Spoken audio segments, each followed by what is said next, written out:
Thanks for joining us on Good Morning KU. I'm Jackson Long. The Kansas football team fell in the hole quickly against Duke on Saturday. The Blue Devils took a 17-0 lead just 10 minutes into the game and never looked back. The Jayhawks could muster up just 3 points while Duke ran for more than 330 yards. Running back Sean Wilson had 245 of those yards on just 12 carries. He also scored 3 times. Montel Cozart for the Jayhawks completed just 11 passes for 89 yards and was picked off twice.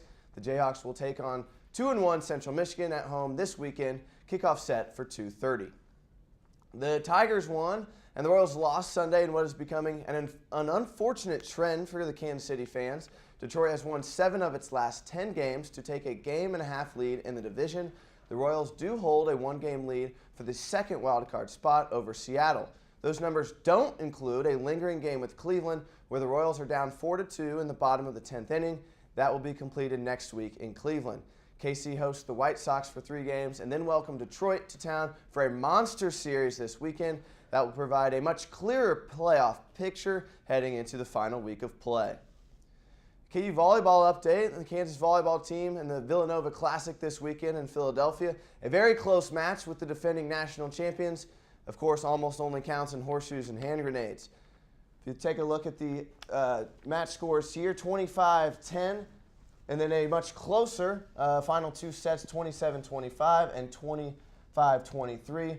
Madeline Rigdon, 11 kills, and Chelsea Albers and Waite made the all-tournament team for the Jayhawks. The Kansas soccer team continued its perfect start this weekend with a 1-0 victory over UMKC. Despite ripping off 22 shots, junior Ashley Williams, was the only Jayhawk to find the back of the net, scoring in the 82nd minute. KU dominated the match and finally earned its tally late to bump its record to an 8-0 start. The team travels to Wisconsin on Friday to take on the Marquette Golden Eagles. Chiefs lose 24-17, stopped on the goal line on 4th down late in the 4th quarter, ran more plays than the Broncos, 75-46, and also outgained them 38-325, and more injuries. I'm now joined by Griffin Hughes. Griffin, thanks for joining us. How did the Chiefs possibly lose this game? Well, you know, there's only one thing I can tell, and like you said, they dominated on almost every facet of the game. The one thing that I could tell that they did wrong is they came out with almost no sense of urgency. There's only one facet of the game that Denver took from them, and that was rushing the passer. Denver had 2 sacks, 5 quarterback hits. Alex Smith was out of the pocket 5 times, as opposed to the Chiefs had just 1 sack, 1 quarterback hit, and that was really what made the difference, was Denver could do that, and in a close game like that, it only took 1 drive. That's exactly right. I mean, the game came down to the final seconds. The Chiefs actually were inside the 5-yard line twice in the second half and came away with 0 points. Another storyline is injuries. Jamal Charles injured, Jeff Allen out for the season. Eric Berry also out with an ankle injury like Charles. This injury, what's the impact like on this team? Well, for Jamal Charles with the sprained ankle that we just heard today, with the running back, you just never know how that's going to work out. You know, that's a 1 to 10 week injury. You just don't know.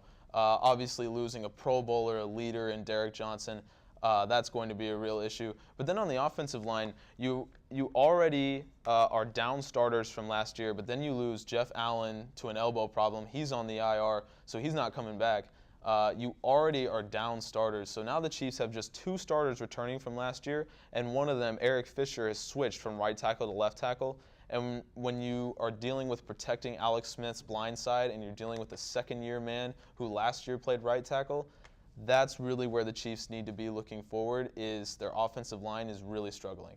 So what kind of offensive line struggles? Do you think it's from how young this offensive line is? I think there's a combination. You have your rock at center. That's the only thing they have right now. With Jeff Allen out, veteran, he's gone for the year.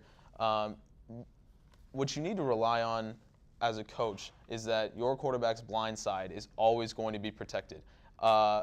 And right now, with Eric Fisher protecting it, as I said, last year he played right tackle, not a lot of experience in terms of protecting the left side of Alex Smith. And I think that's where your problem starts. And then you deal with the rest of the offensive line in terms of trying to compensate for having problems with the blind side. Alex Smith certainly running for his life quite a bit against Denver this week. Now, the Chiefs travel to Miami next week. The following week have Monday Night Football with New England hosted at Arrowhead, and then San Francisco before the bye. What's the outlook going forward, especially in these next 3 games? Well, for KC, I think it's a couple must-win games. That Miami game is going to be the one that really proves what the Chiefs can do. That's a Miami team that it's a talented team, but with Ryan Tannehill at quarterback, the Chiefs should be able to get to him. Struggling offensive line, Tannehill at quarterback, that's where you see if the Chiefs really have what it takes to win the division. And I think it's early right now, but I think winning the division is still a possibility, which is weird to say in week 3 that we might be ruling out winning the division. With the Broncos there, I don't see it this year, them being as dominating as what they were last year. And we're really going to see it with who they have in the coming weeks. They're playing at Seattle against the 12th man. I don't see them taking that game. They're playing at the Jets, and obviously the Jets are not what they used to be, but they still have that defense, still a good defense. And then they play at home against San Francisco. By week 7, we should know what the Broncos are really bringing. And you figure if they go 0-3 in those games, then you're looking at the Chiefs have a legitimate shot to win that division if they figure out their defensive struggles. The Chiefs certainly, as bad as they looked week 1 against the Titans, looked very much capable week 2 against the Broncos. That's it for sports. Griffin, our Chiefs insider, thanks for joining us. Thank you. And we'll head to Gabby and Lane with the news after the break.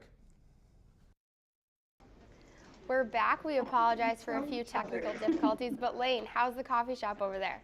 Hey, it's looking great, Gabby. I'm here on the 4th floor of the Union, and we are right in front of the Roasterie that was just opened up this morning. There's been a steady stream of customers coming in so far, and we have one of our own team members here, Andrew, who has just bought coffee. And Andrew, what do you think? It's great so far. It's always great. Hot chocolate lattes are my favorite thing, along with the cinnamon fog, and the Roasterie always knows what to do right. So. Awesome. Yeah. Awesome. I got my mocha latte this morning and got me going. What kind of specials do they have this week as they open up? Well, it's And see, the thing is, this whole time I thought she wasn't. you know, like I said, steady stream of customers, and I wasn't. you know, it's making it a lot more convenient for everyone who's around the Union, who doesn't always have time to go to the Underground all the way in Wesco to get coffee, and now they can get it right when they're at the Union. Yeah, I was always a frequent visitor of the one in the Union, and this year I came back and it wasn't there, so I was always having to go to the Underground, didn't always have time. But I'm really excited this one's open It's again. like one of those question marks. It's like. Looking a lot cleaner and a lot newer in there. We'll be back after this break and we'll go straight to the news. Hi, I'm Gabby Naylor. And I'm Lane Kofis, and this is your Monday Good Morning KU News Update. 2 state troopers were ambushed Friday night in rural Pennsylvania. 1 officer was wounded and 1 was killed when the troopers were shot from an unknown location. Police have not made any arrests in this case. Local Motors unveiled the first 3D printed car on Sunday. The 2-seater neighborhood electric car took 45 hours to build and can reach speeds of up to 40 miles per hour. Local Motors CEO John Rogers said that they hope to get production time down to 10 hours in order to compete with major car companies. The company plans to sell the Stratty for between $18,000 and $30,000. Lawrence Restaurant Week is finally here. 19 local restaurants are participating in this culinary event, which runs from today through Saturday. Participating locations can be found at ljworld.com. Sigma Pi waited 3 years to become a fraternity chapter at KU, but that wait ended on Saturday. The transition from colony to recognized chapter required 50 members, who each had to pass a test about Sigma Pi history. Alpha Tau Omega became official in 2012. They were the most recently chartered fraternity. KU women's soccer made history on Friday when they defeated Cal State Northridge. For the first time in program history, the girls are undefeated 7 matches into the season. The Jayhawk soccer team takes on Marquette this Thursday in Wisconsin.